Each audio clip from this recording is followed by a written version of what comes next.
This is the whole map. এইখানে skating and আমরা এই যে মাত্র এইটা থেকে আইলাম চইরা, রাইট? ওকে,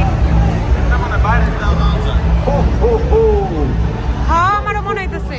বেবি কই যাও? Skating! This is our turn to do the skating. Thank you for bringing me here. Skating time. আজকে তোমাদের সবার সাথে একটা নতুন অভিজ্ঞতা শেয়ার করব। আমি যে সাইনবোর্ডটা দেখাচ্ছি সেখানে কি লেখা আছে দেখতে পাচ্ছেন?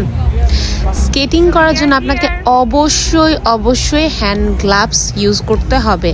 হ্যান্ড গ্লাভস না থাকলে আপনাকে কখনোই স্কেটিং করতে দেওয়া হবে না, কারণ বরফ কিন্তু অনেক শার্প হয়ে থাকে। আপনি পড়ে গেলে আপনার হাত কেটে যেতে পারে, কিংবা যে কোনো ধরনের, আপনি তো হাত দিয়েই নিজেকে, আসলে সবার আগে আমরা একটা অ্যাক্সিডেন্টে নিজেদেরকে আত্মরক্ষা করার চেষ্টা করি, তাই গ্লাভসটা মাস্ট। তো জীবনে স্কেটিং যেরকম ইজি দেখি, এটা আসলে করতে এসে বুঝতে পেরেছি আসলে জিনিসটা কি। তো আমরা একটা বড় লাইন দিয়ে তারপরে হচ্ছে আমাদের গ্লাভস আছে এগুলো দেখিয়ে এরপরে হচ্ছে আমরা জুতা নিয়ে নিয়েছি স্কেটিংয়ের। তো আমার 40 এবং আমার হাজব্যান্ডের কত 44-45 হবে। তো আমরা প্রিপারেশন নিচ্ছি স্কেটিংটা করার জন্য। এই এরিয়াটা হচ্ছে বড়দের জন্য, এখানে স্কেটিং মানে করতে পারবে, কিডসদের স্কেটিং এরিয়া আলাদা। তো যেভাবে সবাই স্কেটিং করছে মনে হচ্ছে কত ইজি।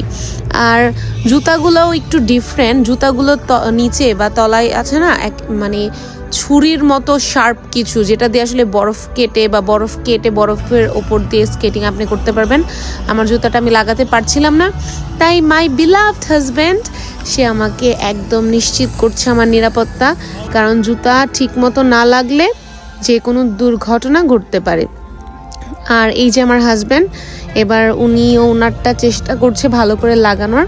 ওরটা লাগাতে একটু ট্রাবল হচ্ছিল, আর যেহেতু ওর জুতোর সাইজটা অনেক বড় আর এটা খুব বেশি অ্যাভেলেবেল না, তো ও যেটা নিয়েছে সেটায় প্রথমে একটু প্রবলেম ছিল, এবং ওটা পরবর্তীতে চেঞ্জ করে আরেকটা যখন নিয়েছে সেটাও খুব বেশি আমারটা যত সহজে আসলে পরা গিয়েছে, ওর জুতোটা ততটা সহজে আসলে পরা যাচ্ছিল না।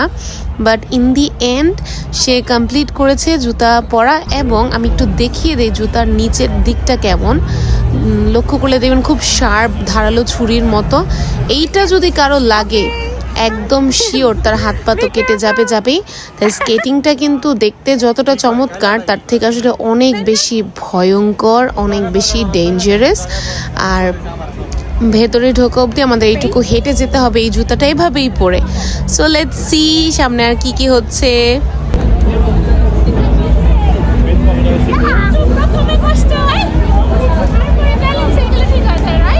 হয় নাই যাও না, পিছলা জায়গায় গেলে সে না বুঝবো। আমার এই গ্লাভস দিও, তোমার ব্যাগটা রাই খাইতে জুতার ওই জায়গায়। লক্ষ্য করেছেন কিনা আমি জানি না, আমাকে ঢোকার সময় সেই ব্যক্তি একজন দাঁড়িয়ে আছে, তাকে দেখাতে হয়েছে যে আই হ্যাভ মাই গ্লাভস, মানে আমার সব কিছু আছে। আর পা দেওয়ার সাথে সাথে বুঝতে পেরেছি যে 1 সেকেন্ড এখানে আমি দাঁড়াতে পারবো না নিজের ব্যালেন্সে, আনলেস এটা প্রফেশনাল বা না হলে এটা পসিবল না।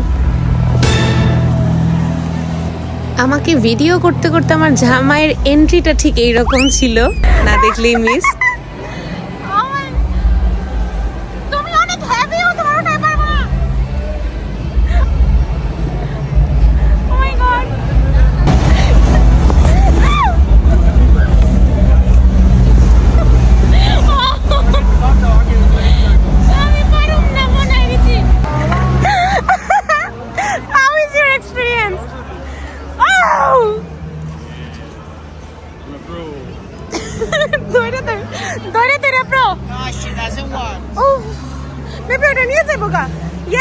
Yes. We need this. আমার দিও না।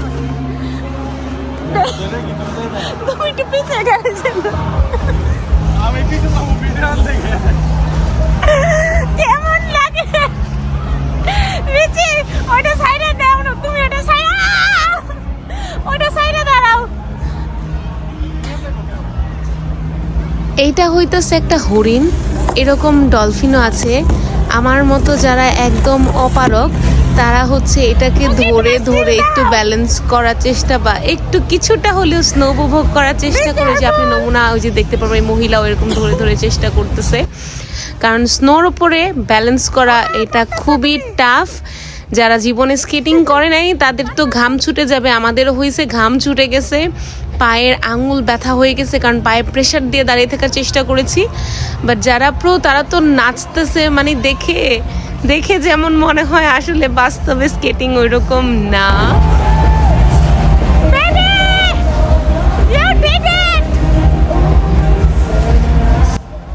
আমার হাজব্যান্ড তাও অনেকক্ষণ স্ট্রাগল করার পর অনেকটুকু দূর পর্যন্ত পৌঁছাতে পেরেছে। আমি এখনও পাশের ওই কি বলবো যে বাউন্ডারি ধরে দাঁড়িয়ে দাঁড়িয়ে সবাইকে দেখতেছি, কারণ আমি ওই বাউন্ডারি ছেড়ে দিলেই ধপাস, অলরেডি যে ইমব্যালেন্স হয়ে যাচ্ছি, আবার ধরছি, আমি এখানেই এখনো পর্যন্ত স্টাক হয়ে আছি। বাট সবাইকে দেখতে ভালোই লাগতেছে। আমি জানি না আমার জামাই ওখান থেকে কিভাবে ফেরত আসবে, but he is trying his best, কারণ সে আজকে স্কেটিংটা করতে আসছে আমাকে নিয়ে করার জন্য। ও ও ও এই যে এই যে এই যে এই যে এই যে দেখুন দেখুন, এগুলা হচ্ছে নমুনা। বেশ খানিকক্ষণ স্ট্রাগল উপভোগ দুইটা করার পরই আমরা চলে গিয়েছিলাম এবং উপর থেকে উপভোগ করার একটা ডিসিশন নিলাম।